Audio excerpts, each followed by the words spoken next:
Hey everybody, it's Carol Billing. I'm your instructor for gaming, the Quid Gaming class, and I built out a really quick average weekly schedule so you could take a look at what yours might look like, or, well, I'd hope yours wouldn't be this busy, but get an idea of what I'm looking for when I'm looking at yours, what I expect. So here's some what I expect. So I color coded mine with, I don't know, paint color, whatever stuff for me, like that I do for myself. So I work out every day. I shower. I watch Netflix at night. Those are my two like relaxing things. And then I try to do my horses twice a week. I like to sleep in on Sundays and barbecues. My husband, God, that's a bad slip. Jesus. My husband barbecues every Sunday, which is a treat because I don't have to cook dinner. While he's doing that, though, I always prep our lunches for the week. We do our food prep on Sunday for the whole week, for the whole family. Everybody's lunches are made except sandwiches get made every morning.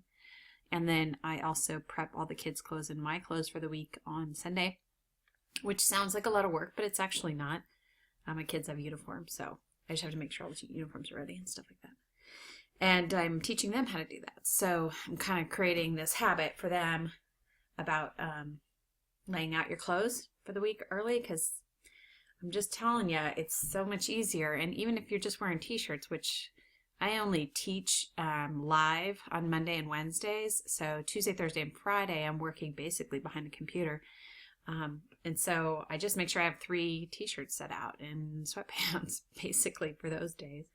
Unless I need to go and do something, like come in for meetings, which I do that too. So whatever. I just look at my week and set my clothes out. It doesn't have to be that complicated.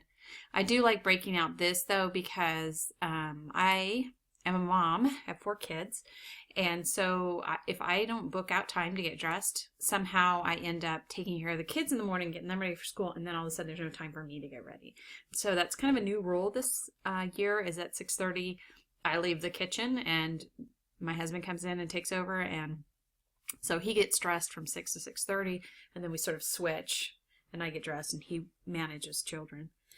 I drive them into Boise. They go to school in Boise. I work. I pick them up. A lot of times we stay in Boise all day, which is really hectic, but you can see here it's easier when I break everything out and I can kind of explain, every Monday, the older 2 kids, that's number 1 and number 2. I number my kids. It's just a lot easier. It's a lot easier for friends and family. It's a lot easier on Facebook. I don't use their names. I just use their numbers. So 1 and 2 have tutoring, and then we drive home, we eat, and then I work, and I telecommute with work study students in the evenings. So that's how I do work study, which I love, and they love it too, so it works out, and they're super efficient.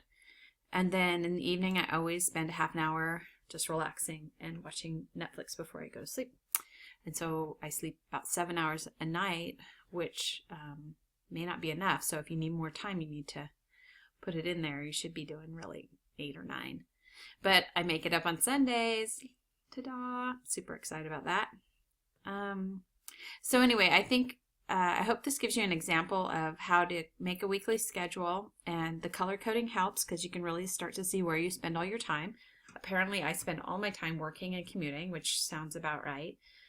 I really like that I had to put these in and kind of commit to those times, because a lot of times my horses get put on the back burner because I put the kids first. And so now I'm not. I'm either going to do it on Thursdays when we have Cub Scouts, or Wednesdays when we don't have Cub Scouts. I'll move it to Wednesdays. But anyway, this is an average week, and it really helps when you book it all out. Now you'll see in there I only have a half hour of like TV time.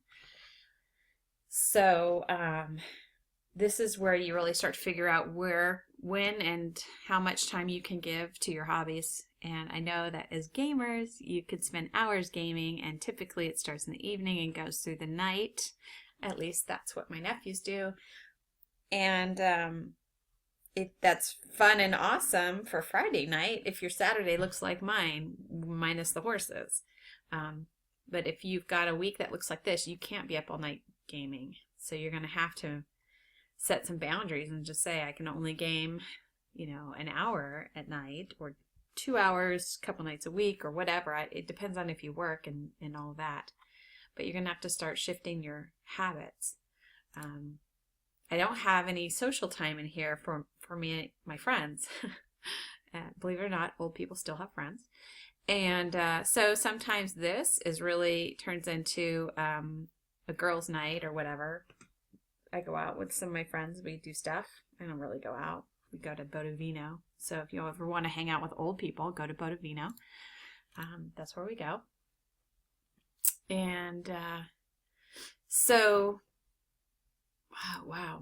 When I build this, it really makes me kind of think hard about where I'm spending my time. So I hope it has the same effect for you. All right, enough rambling. Thanks for listening, and I hope you enjoy this assignment.